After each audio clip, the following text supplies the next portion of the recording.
What were you downloading? Oh, okay. I was downloading recipes from Martha Stewart. Yeah, that's what I was doing. When? I could never even attempt to do a Martha Stewart recipe. It's like, and fold this, and then she starts using these French words like, zouger the butter. And I'm like, I don't know what the hell you're talking about. Butter? You don't know what she's talking about?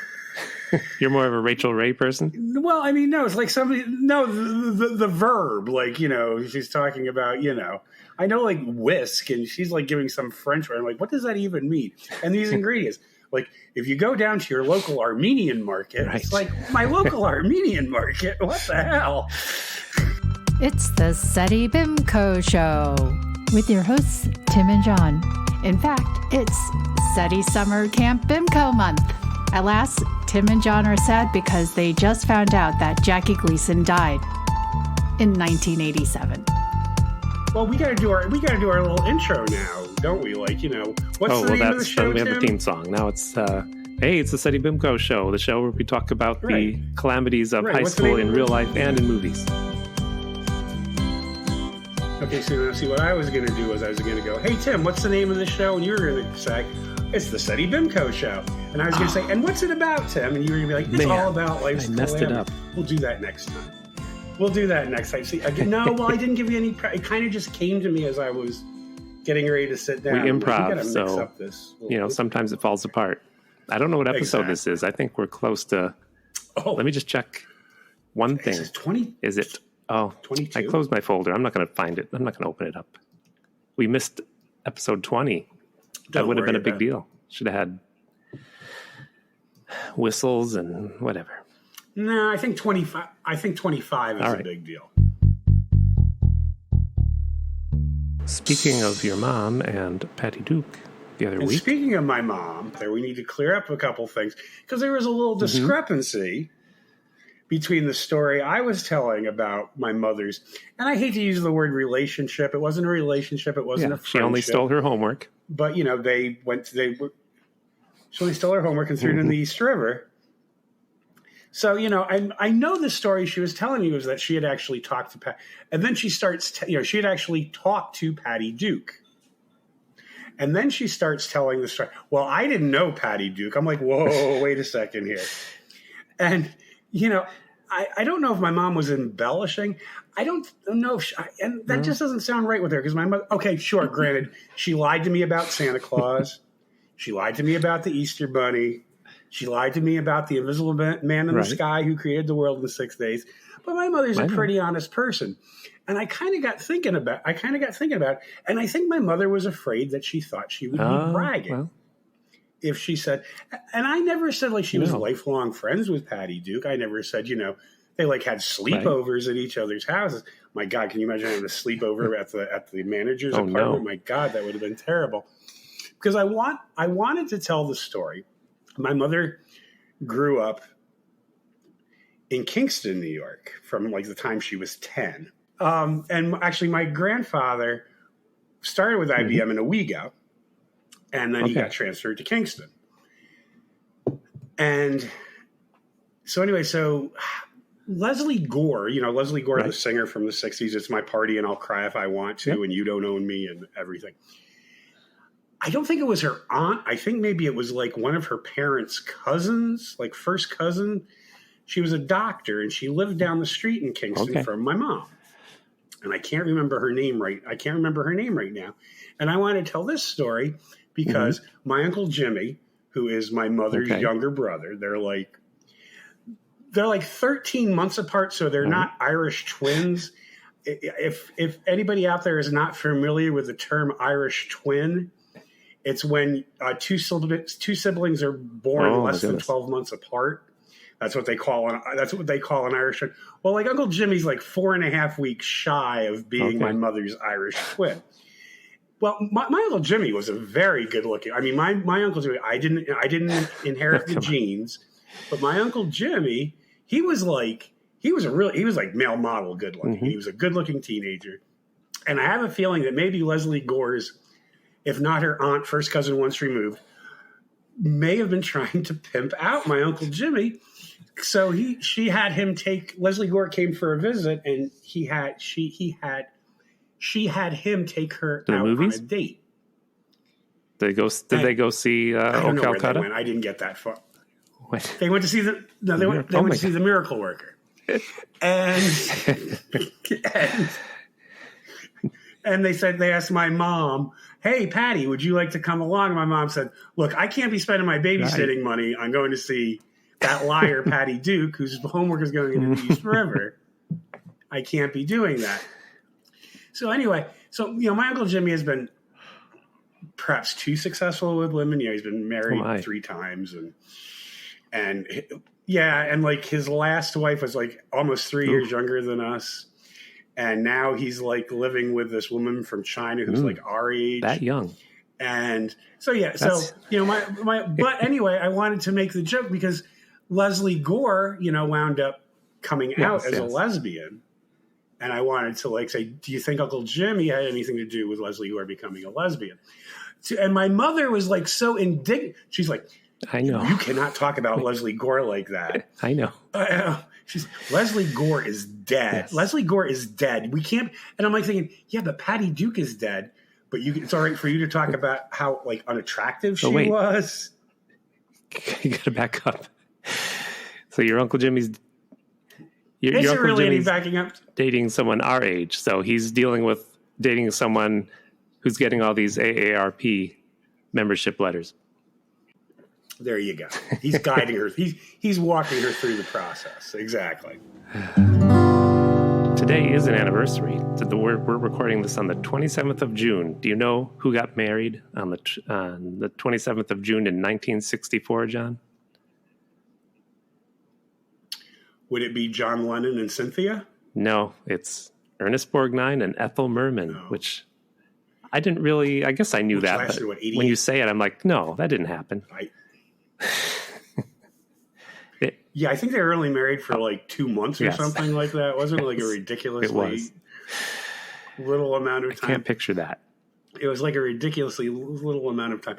Oh, and we need to tell our listeners, because we're always trying to figure out new ways to get the podcast out, that this week we are now on YouTube. Yes. You can catch our episodes on YouTube. Yep. You just get on YouTube, get in your little search bar there, type in Seddy Bimco, and voila. Some people there are our episodes. So like to listen on YouTube, and we negotiated hard with them. Yeah, so we said we lost our Coors Light sponsorship. So it took a little while to convince YouTube to have us. Who else did we lose? Right, and Louise Fletcher will. Yes, Louise Fletcher. Louise Fletcher will do nothing with YouTube anymore. She is so upset with us, and also none of Patty Duke's kids. That's that. So did you have any week, any other John thoughts, or you're going to go into my week? Well, I was gonna ask you how your week was, and I might tell you how my week went. Although more like my day today, but. Well, today's been I don't like to talk about news because we're so behind, but today also. Somebody tried to assassinate Rudy Giuliani in the shop mart he was appearing at. I don't know if you heard that. Was that an assassination attempt? Well, somebody slapped him on the back. So, yeah. Now, maybe to Rudy, because let's face it, Rudy's judgment isn't the best it's ever been. Now, maybe to Rudy that was an assassination attempt. It's this generation's Zapruder film. Zapruder. Move over, Zapruder film. We've got this on film. Oh, my gosh. Remember when the first Bush president threw up on the Japanese prime minister at that state dinner in Tokyo? Yes, I do. And I remember Saturday Night. At the time, I think Oliver Stone's JFK was coming out. And so they did this whole with, Dana Carvey as doing Pappy Bush and Phil Hartman as Barbara. I don't remember all that. And they're doing the whole vomit thing at the state dinner in Tokyo, this is a Zapruder film, and Barbara's getting up on the table like Jackie was getting up on the car. Oh no, I don't think I ever saw that. Oh my god, I don't know if it's on. I don't know. It's probably on YouTube. You can find on YouTube, and some things you actually have to get Peacock to watch now. Right.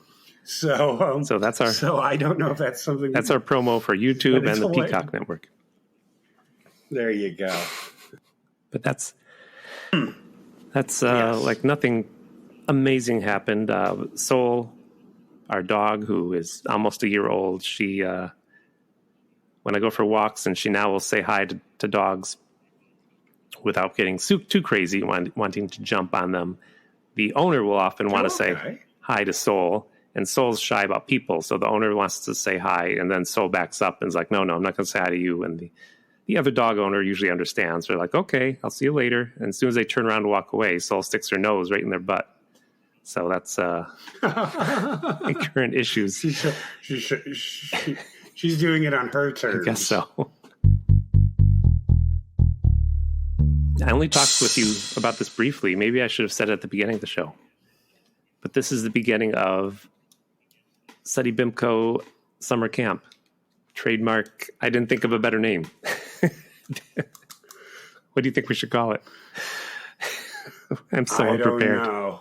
Remember last week when I didn't know how to spell my guest's last name? I'm so prepared. And Rex Halligan. It's all right. Who was a character? Who was a character in Annie? Right. It was just like, yeah. I mean, but see, that's the joy of this podcast, is the kind of the spot. Well, when this podcast is on Criterion Collection, this will be the Seddy Bimco Summer Camp Collection, because we're going to do a few weeks of summer camp, starting with this week with one day a movie you picked. Yeah. Sorry. I did pick this movie. I don't know why I picked this movie. It's called Poison Ivy. Not to be confused with the Drew Barrymore, Tom Skerritt theatrical film of the same name from 1992. Yeah, I kept finding that one. And not to be confused with the Batman villain.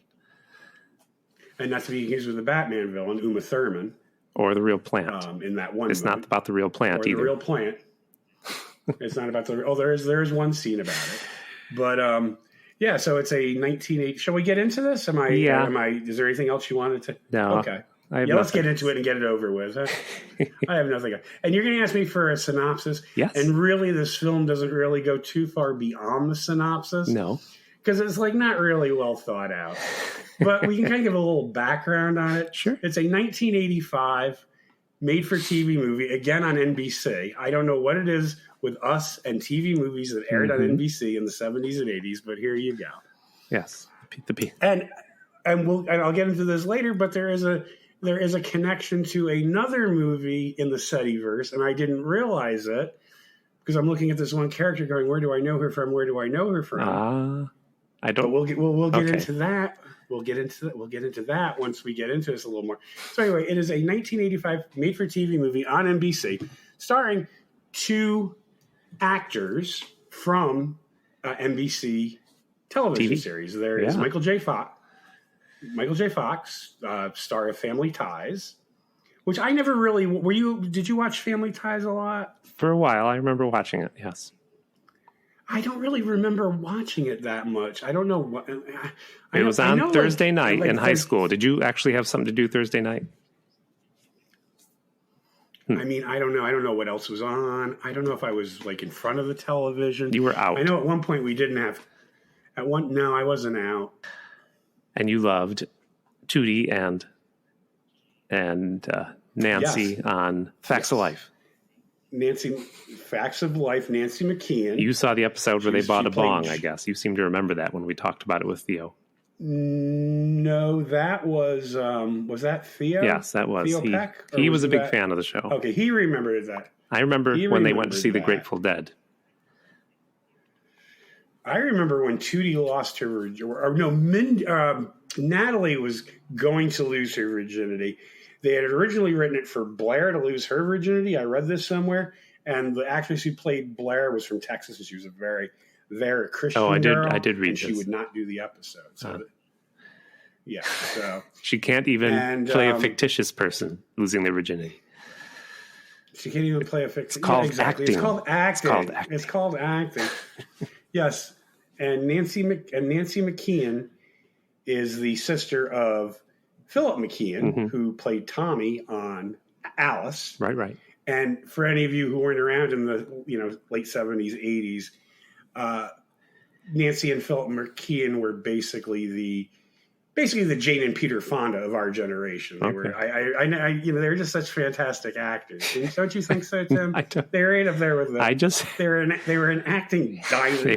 They were an acting dynasty, like the Fondas and the Houstons and the Barrymores. You know, they were just the McKee. They were awesome.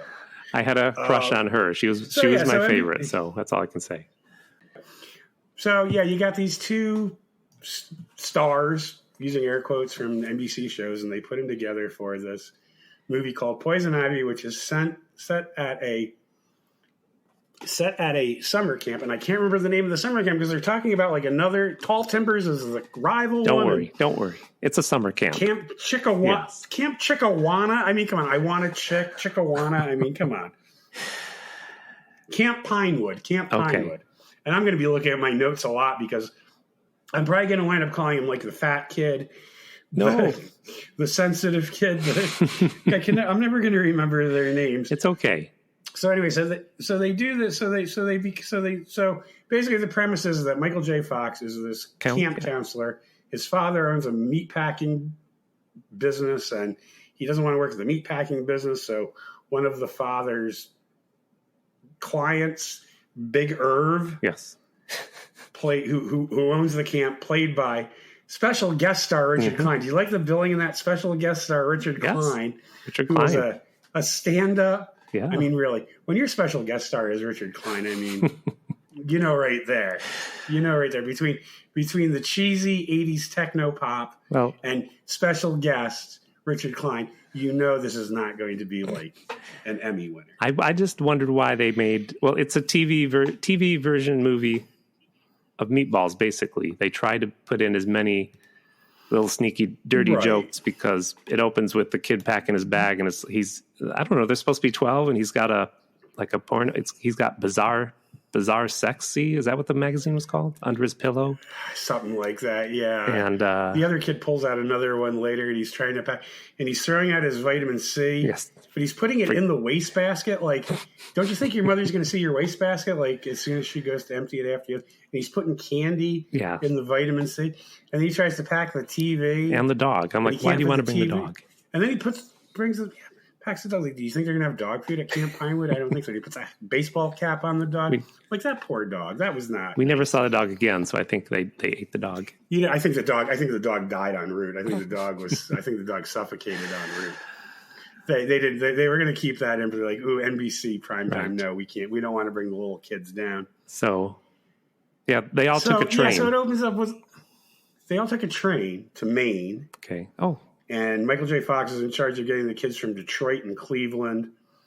And I know, like, Michael J.Fox played a teenager on the show, and he looked really young. But he was, like, about 23 or 24 when he made this movie. This came out just a few months before Back to the Future came out, which made him a really huge star.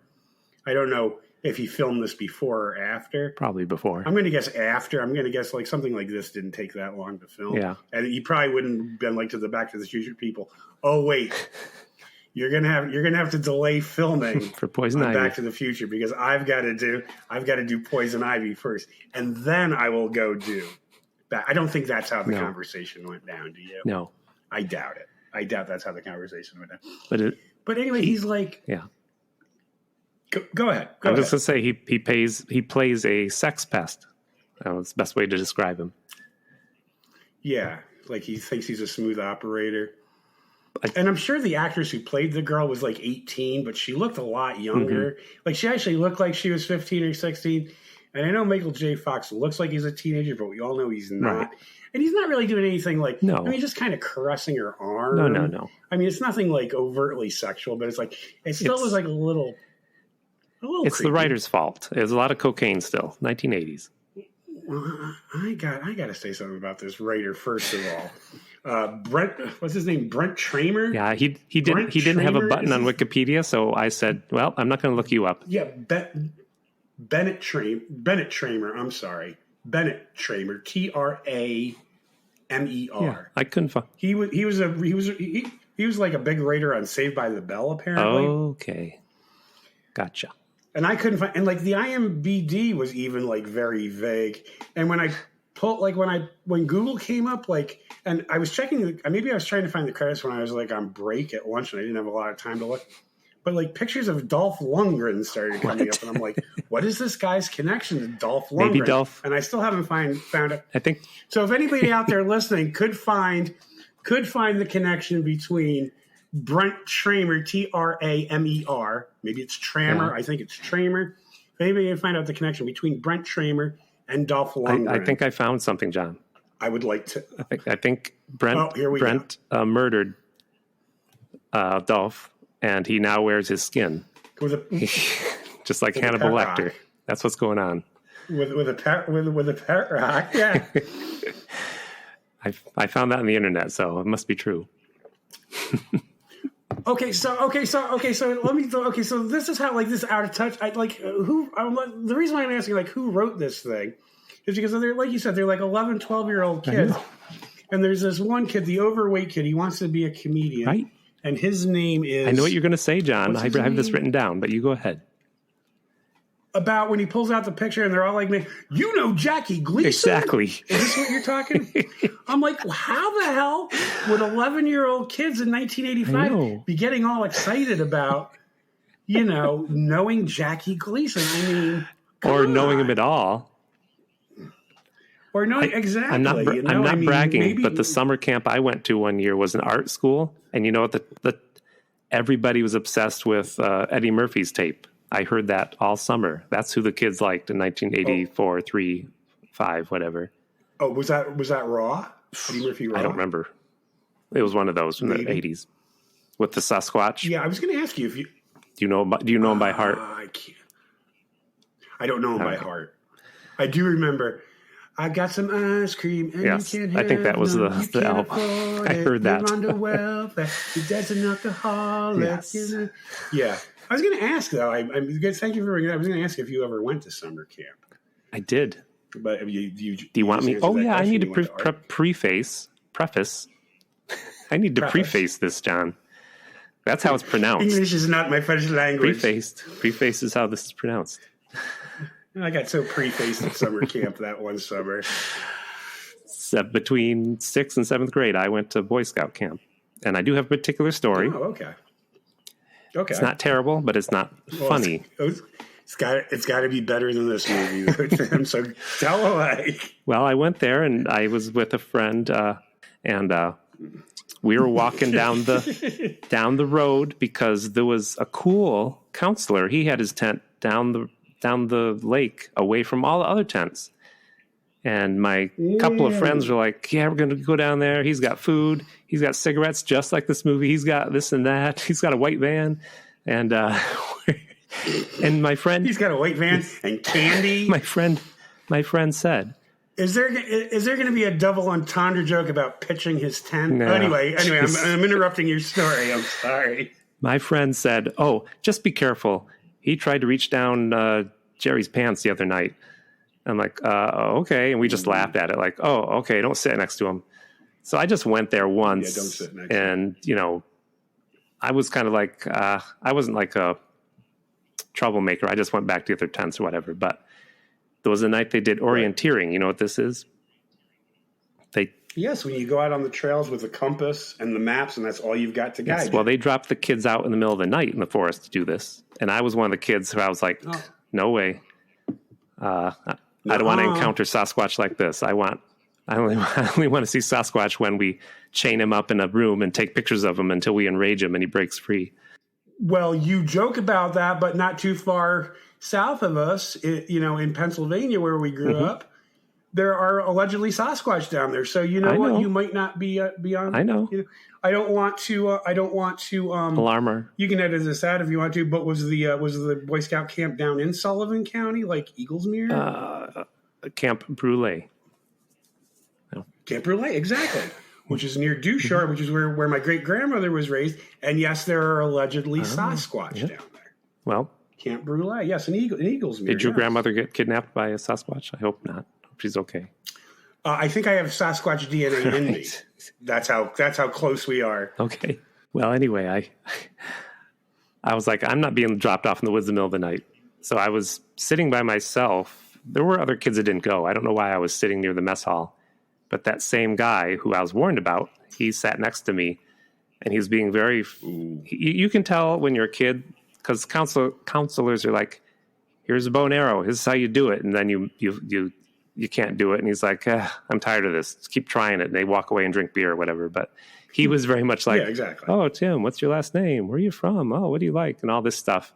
And I did get a weird vibe, but luckily, suddenly there was like, "Oh no, the orienteering people are lost. We got to run out there and find them and everything." And everybody got up. So, but oh no, Sasquatch has penetrated the perimeter of the camp. In the camp, everybody run. And you're like, whoo, breathing a sigh of relief of all the times you want Sasquatch to show up. Sasquatch saved me. Yeah. But I heard. Yeah, I never went. I heard he got fired. There's a little epilogue. Heard he got fired. Then a few years later, I was at one of those giant public pools that is open in the summer, and I saw him in there. Mm-hmm. And I was like, "Oh God, I hope he doesn't recognize me." But I don't think he did. But he was with younger people, and he was doing that thing where he was throwing them into the water, but doing it by grabbing their butt and like, "Let me toss you into the water." So sad ending. I hope those were his. Well, no, I can't hope those kids were his relatives. I'm just sorry they were with him, whoever they were. That normally doesn't stop him, unfortunately. There's my summer camp story. Hilarity. Yeah, I never went to. Well, I did a tour of duty in Vietnam when I was 6 years old. They told me I was going to summer camp, and then it was like. I was like, "Here, John, you're going to sleepaway camp." And I was in Vietnam for a year. And then I came back when I was 7 when they pulled the troops out. And then they asked me the next year, "You want to go to summer camp?" And I'm like, "Oh, no." For all I know, that summer I would have been like, they would have sent me to Colombia to be a drug mule or something. So, yeah, I went to summer that would have been better. Using air quotes. You'd think, well, unless the condoms burst in your intestines. That's right. And you're screwed. Especially if you're only 7 or 8 years old. That cocaine will go right through you, kill you in a heartbeat. You'll need some Ipecac. Anyway, yes. If only I had known Theo Peck back then. I bet you Theo Peck would have made a good drug mule as a kid. But I digress. Anyway, these kids, they love Jackie Gleason for some reason. They love Jackie Gleason. I bet you. I wonder if they tried to get Jackie Gleason to make a cameo, and he's like, "Oh hell no!" No, they just like to talk about their favorite Honeymooners episodes. That's all. Yeah, there you go. Bang zoom. That's what they should. Oh, they probably would have gotten sued by Jackie Gleason. They should have kept going through the whole movie. Bang zoom. That would have been awesome. He copyrighted that. To the Moon. That's his copyright. He probably did. Yeah. He probably did. NASA can't use that without paying money to the Jackie Gleason, family estate. Yes. So this train, yeah. But yeah, I don't know what you're going to mention, but there's the kid who is. See, I don't know their names either. There's the cool kid who scams everybody. And for some reason, Jerry, he scammed them into thinking he had the mumps. And these counselors are such good doctors. They're like, "You lay down by yourself. I'm not really that worried about it. Your face is swelling up." Yeah. Because he put cotton in it and they couldn't check. But the reason he seemed to want to go to this room was to put on sunglasses, a hat, and a glove like Michael Jackson. And then he ate cake. What was up with that? Right. He stole Toby, the overweight comedian. Toby. He stole his cake. The father says, "Here, the boys made you a cake," and Toby's like asking, "Have you ever seen a white box?" And they're like, "Well, you had it with you." And the kid Jerry stole Toby's cake and is just eating it with his fingers. I'm like, that was neat. with the hand that had no glove, because he had a glove, a hat, and the glasses. He was dressed up like Michael Jackson, right? And it makes I remember Michael Jackson being big at that time. I don't remember maybe it was because we lived in a small town. I don't remember kids dressing up as Michael Jackson unless it was Halloween, maybe. But yeah, I don't know why he did that. Yeah, yeah. And who are the guys that made this kid a cake? Do you know that? I heard that too. I'm like, what guys? Who's making you cakes? I don't know. Was it? And I don't know why. I don't even know what business the father was in that he would know Jackie Gleason. Did he run a restaurant? I don't know. Maybe he ran a restaurant. Maybe, I don't know. Where was he from? Cleveland? Turns out at the end that Jerry, the scam artist, was from Philadelphia. This movie needs a prequel. That. This movie needs it. It really does. It needs to tie up a lot of questions. It's like, it could be a trilogy like Star Wars. There is Timmy. I know Timmy's name. He's the kid they tied up with a rope who's going to need a lot of therapy later. They had him tied up to the rope because he's going to run away. Yes. And did you see Timmy's screen credits? Oh, I know who Timmy is. You want to tell us? Okay. You want to? No, you tell us, Tim. He was the child that was abducted in Close Encounters of the Third Kind. Exactly. And I think this was his last screen credit. He went on to work in finance, I believe. Whatever his real name is. Financial plan. Cary Guffey. Yeah. He played Barry. He played Barry in Close Encounters of the Third Kind. So in this movie, he plays the kid who hates camp, hates everybody, and always getting away. Well, his dad calls him a loser. I don't mean to jump ahead, but the party later, he did say that, right? Daddy talks with a southern drawl. He's like, I think he's from North Carolina. I know that drawl. Yeah. So And oh my gosh, where you are want to we skip to get into camp? See, I just wanted to talk about that strange train ride. Yeah, let's get. Yeah, that's because they're just trying to introduce 5 or 6 characters. Nancy McKeon plays Rhonda. She's not there yet in the train. She's not really even. She's surprised. Well, she's not. Well, we're getting to camp. Okay, now. we're getting to camp. She's like, let's get to camp and Nancy McKeon. Let's not spend a lot of time on this because first of all, you're just going to have to edit, and I think. Really, we've just talked about much more interesting things in this movie. No, I'm loving this talk, John. I'm loving this talk. Okay, well, that's what I'm saying. We don't have to go over every single minute. No, we don't. I don't think the writer did. Do you have anything to say about Nancy's entrance? I do. No, just that. Well, I don't. Well, okay. Well, here's the thing. She is the nurse at the camp, but she's not a licensed nurse. She's studying child psychology at college. And are you worried about plot points? This is something I want to know. Are the laws in Maine that lax? I could just go and be a nurse at a summer camp? I bet you could, yes. Because I could use 8 weeks in Maine. She put some antiseptic on that kid's knee once. I mean, how hard is that? I know, right? Yeah. How hard is it to keep the cat away from little kids? She's an expert with calamine lotion. She had talents. She had talents I don't have. I wouldn't even know to begin. I'm like, do I use a Q-tip? Do I use a cotton ball? Do I just pour it straight out of the bottle? How do I put calamine lotion on someone? I don't know. But so maybe I wouldn't be a good candidate. All I have to say about her entrance is she gets a little love letter and she's sitting in front of all the kids. And she's like, a love letter. Mm-hmm. Who's interested in me? I'm like, it's a bunch of 12-year-old kids. Wow. Right. Is his handwriting that good that she's like, an adult wrote this? I like the little hearts over the eyes. What was his name now? The little egghead? Brian, I think, is the poet, right? Brian. Yes, Brian. Yeah. And it's he wrote so much, and he was advanced beyond his years in that regard. Maybe he did have lovely penmanship. Yes, he was very advanced.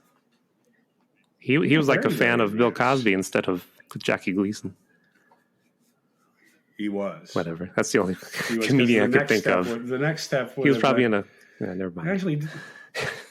Actually, somebody is drugged. Somebody is drugged later. Oh, I know. We'll get to that. Yeah. So that's where we're introduced to then Big Irv Clopper. Yes. Played by special guest star Richard Klein. Poor guy. And his wife Margot, played by Karen Kay. Yes.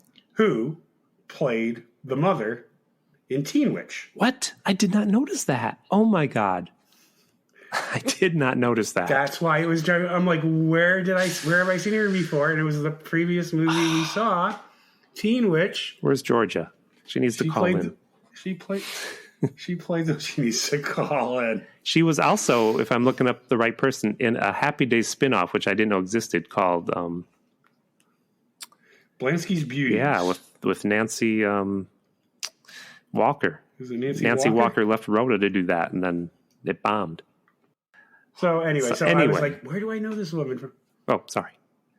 Yeah, that's No, go ahead. That's the start of the like cutesy. I don't mean cutesy. I was going to say is the ecstasy kicking in? You think? The introduction of Robert Klein's wife is the beginning of the small jokes. Where I'm like, yeah, I know what you're talking about. You're not satisfied.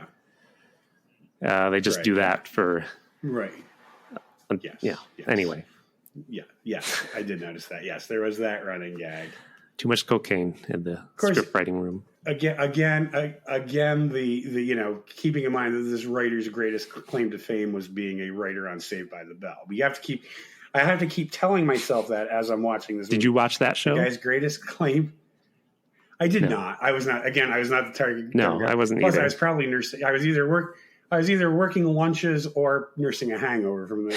No, I was not getting up after a Friday night out to catch Saved by the Bell. There's people right below me in age that all know this show, and I'm like, I don't know what the show is and what you're talking about.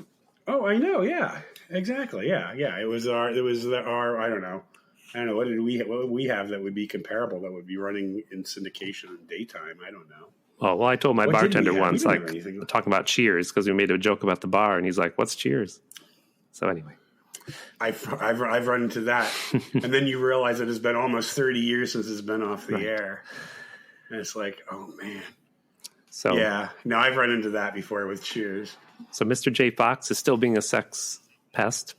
He's hitting on Rhonda, played by Facts of Life Joe. Nancy McKeon. And he's like, he is actually being very much a sex pest. Like, I'll follow you here, walk with you there, even though she says she has a boyfriend. Fiance. Yeah, there are a few scenes where like she ends every scene with saying, but I'm engaged. Yes. Like she uses that line like, yes, we got it, you're engaged.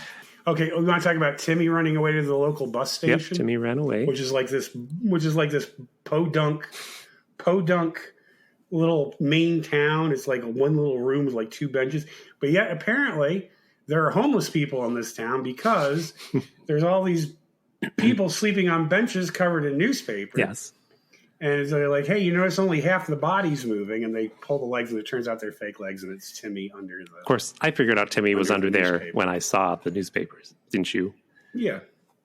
But, it didn't faze him one bit. Like, I would think in a small podunk town, like, a homeless person would draw attention, I would think. Yeah. I think that the owner of the bus stop was like, nope, haven't seen him. Nope, nothing escapes me. Nope. I think he was... If he didn't buy a ticket, he didn't get on the bus. I think the bus station, what do you call him? Attendant?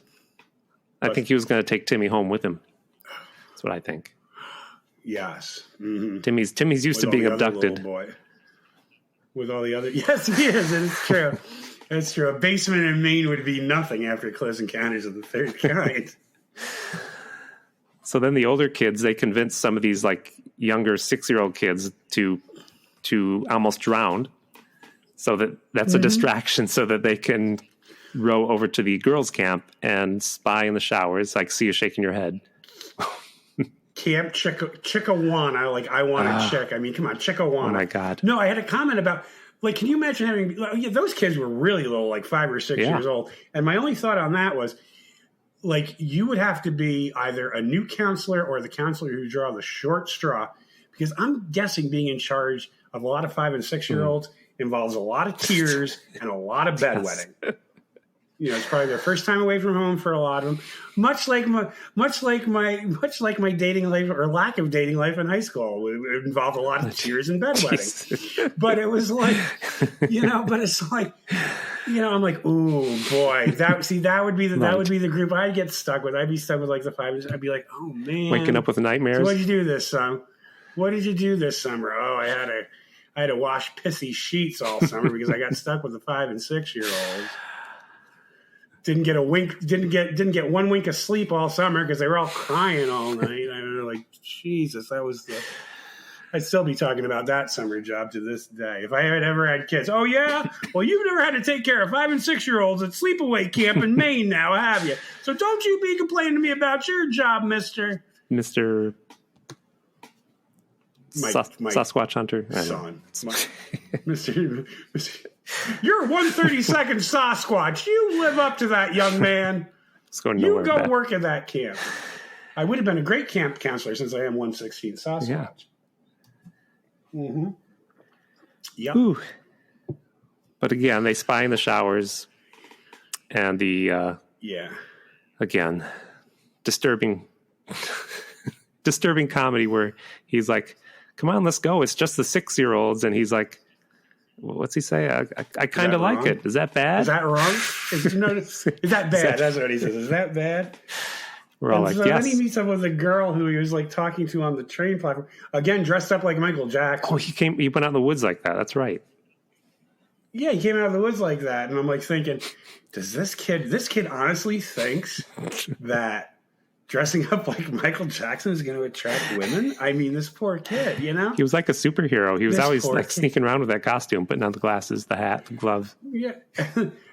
And then Timmy, they go, that one girl looks familiar, and it's Timmy dressed in drag, but the hair was like a mop head. I'm like that girl's camp counselor with the butterfly net didn't notice. Not for a while. That she had a girl in her camp. Didn't have a girl. First of all, had a girl in her group who she'd never seen before, and B, has a mop head for hair. Probably. If I was a parent, I would be very hesitant to send my daughter to this camp. I'm just saying. Probably when the kids were like calling her mop head, and the counselor's like, no, don't be mean. That's just a condition she has. Don't be. I used to be mop head. I used to be called terrible names when I was growing up too. Stop it, you girls. I'm not sure how he got found out. I'd like to know. He fell or something. I don't know. No. I mean, when they finally realized, because we just catch them when they're chasing him with butterfly nets. With butterfly nets. And then they get out, and so for some reason Michael J. Fox is trying to make time with another camp counselor over there. Mm-hmm. Yep. And they wind up getting away in a laundry truck. Oh yes, a dirty laundry. And how they know the schedule of the laundry truck? Yeah, so they're like, that's got dirty laundry room camp. Especially if it's the day they're picking up the 6-year-old. A lot of stiff sheets and urine. 6-year-old sheets. Yeah, exactly. And they're like, here, this will get us to Camp Pinewood. It's like, how do you know the schedule of the laundry truck? Maybe it's already been to Camp Pinewood. Well, they know because maybe you're going to wind up next to the bus. That's who brings in the marijuana. You're going to wind up next to the bus depot in town again. With that homeless population in that small Maine town, which I still don't get. The driver of the laundry truck, he always brings the marijuana. That's why they knew. Is that what it is? Okay. So then they have Parents' Day. That's when we meet Timmy's dad, and Timmy's dad's like, "Yeah, you're a loser. That's the name for you." Yeah, you're not eating your hot dog and your beans and your coleslaw. Oh, we got to back up a little here because the sensitive kid who writes, and I keep forgetting the names here. I'm still on Blansky's Beauty, for God's sake. I can back up. Yeah, what was the kid's name again? Brian. Brian has been writing letters for the other campers that they can copy because you have to write like 2 or 3 letters a week and they got to be at least 2 pages. Yes. So Jerry comes up with this scheme. They have these PX tickets where you get the PX ticket and you can go get candy at the little camp store. And for 2 PX tickets, they will give you a copy of the letter that Brian writes. And you just go back to your bunk and you write it out in your handwriting. And it's like 50 cents worth of candy. And you don't have to worry about writing these letters all summer. Well, when the Parents' Weekend scene opens, there are these 2 mothers talking. And this is the only time you ever see them. I don't even think they were these kids' mothers. No, they were just there. And one mother's talking about the letter that her son wrote. And she's like reciting it. And it dawns on the other mother, like, hey, I got the same letter. What's going on here? Same letter. My child is being molested by one of the counselors, too. I shouldn't make these jokes. Oh, boy. No, you really shouldn't, Tim. It's a very serious topic. So, but yes. Yeah, so anyways, Timmy does start coming out of his shell. He starts learning how to swim because that's a big thing. He won't get in the water. He's afraid of the water. Won't get in the water. And finally, so they have what they call the color war. Wait. Don't go to the color war yet. No, I wanted to back up before we get to the all-important racial color wars. race yes, wars. which I was going to say they would not have called that. They would not have called that today. Anyway, they had parents' night, and the child who loves Jackie Gleason, he did stand up. You remember this? Very bad. He did stand up for all the parents, and they panned away, and they wanted to show us Michael J.Fox and Rhonda, like we cared. So you couldn't hear his jokes, but I put the Seddy Bimco tech team to task to retrieve his audio so we could hear some of the jokes he told. So here they are. Oh, okay. So here's some of the jokes he didn't hear. So do you remember his name? I don't remember his name. Toby the comedian. So Toby, that's what he was saying. I can't do his voice, but he's like, so you all remember our favorite camp counselor from last year, Weird Frank? Remember he had all this candy in his cabin and those magazines with the pictures of kids in their underwear. And he had that cool white van. Well, I got some bad news about him. He can't be here this year. No, he's now a Catholic priest. Oh, God.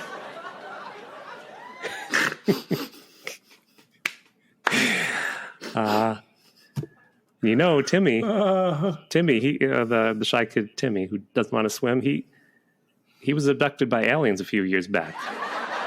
But I don't believe him, though. He says the aliens gave him an important message for humanity. About how women should avoid Bill Cosby. I'm like, Bill Cosby, what? He's one of my second favorite comedians. Next thing you know, aliens are going to tell kids they should avoid being adopted by Woody Allen. Come on, what are these aliens like? There's my terrible joke. But then I'm seeing a reason why they. I'm seeing a reason why they did pan to Michael J.Fox and Nancy McKeon now. But anyway. But then he started talking about how Timmy was cross-dressing to escape the camp, and he went into these like gay trans jokes that then he got booed off the stage. Which, no, of course I'm kidding. It was 1985. The parents were rolling in the dirt laughing at those jokes. They really were. So there. Oh, boy. I just wanted to stick that. Now I see why they panned. That's why they kept panning, too. It totally makes sense. So you were even saying to me, I don't know why they were doing that. Now we know why. And this is the part you were alluding to at the. It's a good thing you brought your canned laughter. I'm just going to say that, Tim. Okay, because that's right. Even I couldn't fake that. There you. But here's the part where Michael J.Fox puts like 6 pills, and Rhonda's fiance comes to visit, and of course they make him a big bonehead. Yes. And Michael J.Fox puts like 6 pills in his hamburger. I'm like, is that a smart thing to do? Yeah. And he passes out, and they put him to bed. Yeah, I know. Yeah. Basically gave him. They make him They make the fiance a bonehead in like 35. Yes. Like he looked a lot older than. Yeah. Yeah. So now the color war is declared. Your attention, please. Color war is declared. Repeat, color war is declared. Do you have things to say about this before I... This is the real... I mean, not really. I mean... Because I just thought it was bizarre. It was like, color war. Be careful of that kid next to you. Don't let that kid next to you drink out of the whites only water fountain. It's color war. Yeah. He was like announcing that every... Yes. Wait a second. You don't enter the dining hall. You don't enter the mess hall in this entrance. You enter through the back, buddy. It's color war. It's color war. He's like, color war is declared. Search the woods for that kid who whistled at the white girl. So it was all sorts of this stuff. Yeah. It was like color war this, color war that. Yeah, so you can get your lynching merit badge. The one child won the 50-word composition by writing 50 words because they just counted them up, and it didn't seem to matter what the content was.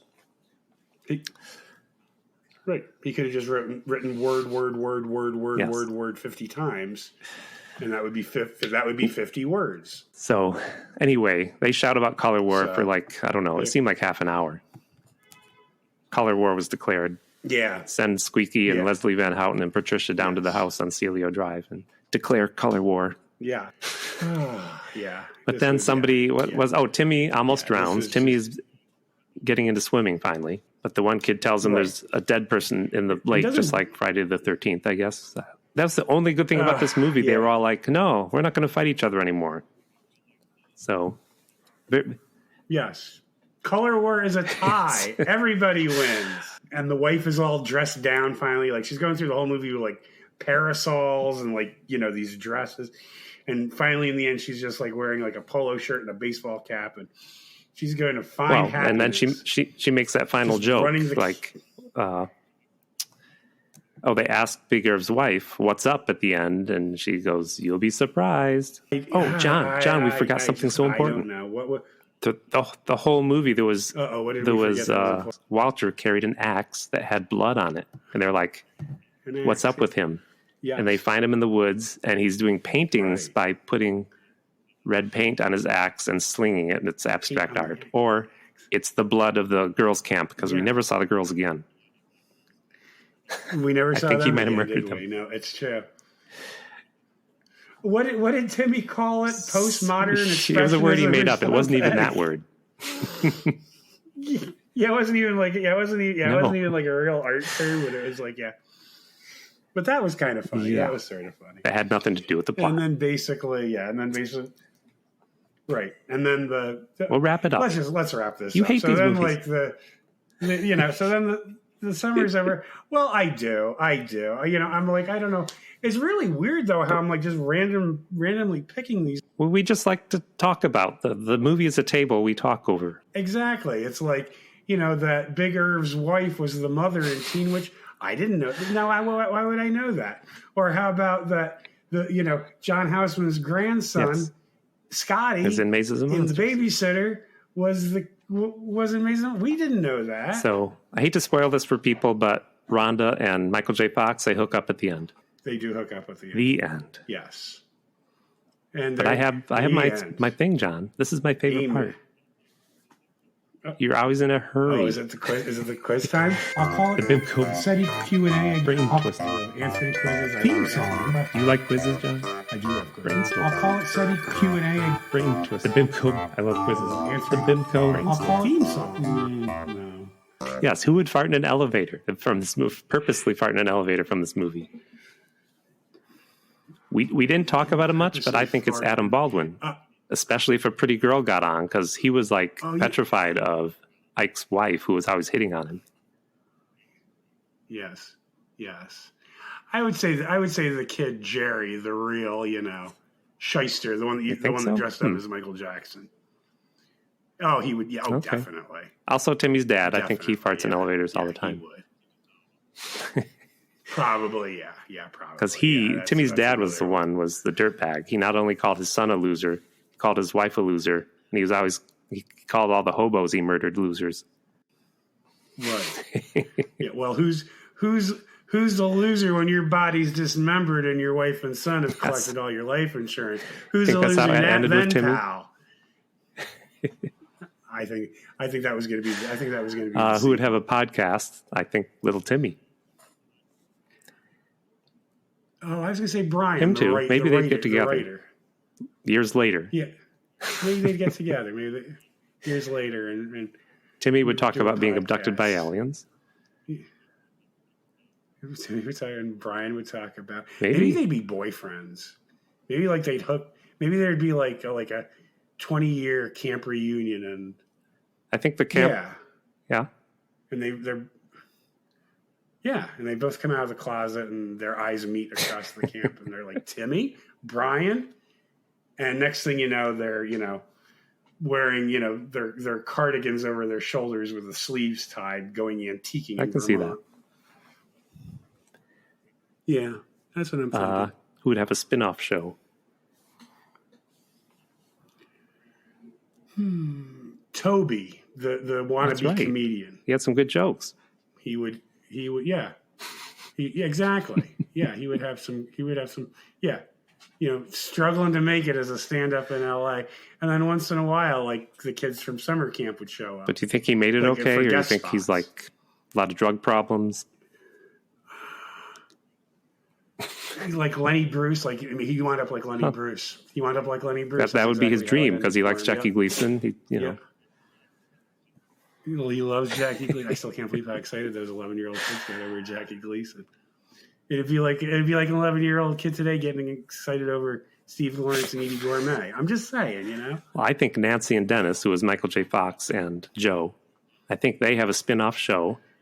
Mm-hmm. They get married, but they're in an unhappy marriage because they're still taking care of Nancy's ex-doctor boyfriend who needs constant care because Dennis put 6 pills in his hamburger and he never regained full functionality of his brain. And he can't be left alone. So Dennis is always... He never became a doctor. They continually have to wipe the drool off his chin. Dennis, Michael J. Fox is always trying to kill him, but he can't because they kind of develop this little friendship and they discover they love sitting down and watching She's the Sheriff every week. So Dennis is like ready to put a pillow over his head, but who's going to watch She's the Sheriff with him? There you go. She's the Sheriff. That's my spin-off show. Oh, boy. And I guess Maude can defeat nobody in this movie. I love it. This particular movie had a lot of wimps. Maybe. Yeah. What was the axe guy's name? Was his name Walter? Mm-hmm. Was that the axe guy? How convenient, that's Walter, like her husband. Maybe, here's the thing. Walter would give her a run for her money. She would ultimately win, but then Walter would wind up becoming her 5th husband. And that could be another spin-off series where it's like Maud's talking about Walter, the 4th husband, and he's like, well, I didn't do that. He's like, no, I'm talking about my other husband, Walter. That is true. Walter. All right. But no, nobody would defeat Maud. So now you're done. Now you can run away. This is part of the show where we check mail. My God. Okay. We got a letter from Yoli from the Spaghetti and Freddy podcast. Ooh. She says, Dear Tim and John, I just wanted to say hello and that I've been enjoying the pod. You guys are very funny, and I also love when your producer chimes in like the voice of God. Oh, yeah, Miss Lee. She hasn't chimed in lately. The theme music is so fun also. I really dig it. I especially enjoyed the recent episode with your guest, Sexy Rexy. Oops, I mean with Rex Halligan. Smiley. And it's not just because I have a little thing for firemen, which I do. And it's not just because I enjoy burlesque, which I do. He was very charming and a very charming and interesting guest. If I was in New York, I would definitely go see his show. Anywho, I dig the pod. Just wanted to let you guys know. Cheers, Yoli. Whew. What? Oh, so Yoli, are you saying Tim and I aren't charming? Well, she hasn't seen my muscles. She hasn't seen my muscles. Yeah, you guys are. You know, that's what it boils down to. You and Tim, you're okay. Love the theme music, but Rex, boy, did he really make the show? I'm sorry. I'm feeling very inferior right now. No, Yoli, thanks. Thank you, Yoli. I think. No, that was very kind of you. Thank you for the mail. We appreciate it. And that actually is on my to-do list to watch. It's Spaghetti and Freddy. Listen to their podcast. They talk about spaghetti westerns and Friday. I mean, Nightmare on Elm Street movies. And yeah, I haven't had that is on my to-do list. I did send them a letter, so I'm going to listen for that. And you have an episode of Hypothetical Island. Yes, I did that with New York Times best-selling author and friend of the show, George O'Connor. But I don't think it's dropped yet. I haven't seen it. Oh, it will be out when this is out. By the time. Well, yep. Yeah. So if you get a chance and you want to listen to Tim outside of the Seddyverse, listen to him on. I have a feeling you really trashed me in this episode, didn't you? I just can't wait. No, I gave you a special shout out. This is why you're snickering. I'm snickering because I talked a lot about cake farts. So and then when he was in high school, he couldn't get a date. There was a lot of crying and bedwetting. Well, I didn't know that then. You just revealed that. Oh, yeah. Yeah, anyway. So email us. This is the part of the show where we let other people know. They can email us at SeddyBim. At SeddyBim is on Twitter. Seddy_Bimco is on Instagram. And you can email us at SeddyBimco with an E at gmail.com. And our producer, who's been a little bit quiet lately, she let me know that it would be a good idea to say, hey, if you have a incredible high school story that's funny or cataclysmic, you could send an email and tell us part of the story, and maybe we'll have you on the show. Maybe we'll have you on. That's a great idea. Yes. See, that's why Miss Lee is the producer. That's why she's a producer. That's why she's a producer, and I'm just the second banana. You're the third. She can make. I'm the third banana. I'm the third banana. Well, she's in charge, and we're both the extra wheels here. She writes everything that I say. No, she doesn't. Anyway, is she holding cue cards in front of you right now? Yes. Oh, okay. She's always got the one that says, "Be nicer to John." Be nicer to John, which you seem to ignore every week. But anyway.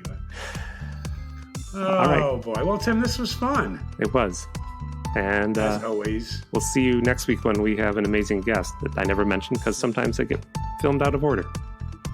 Yes, and we hopefully will be keeping up with this Camp Seddy Bimco theme for the summer. Oh, we are. We are, John. I found out we are. Okay. Bye.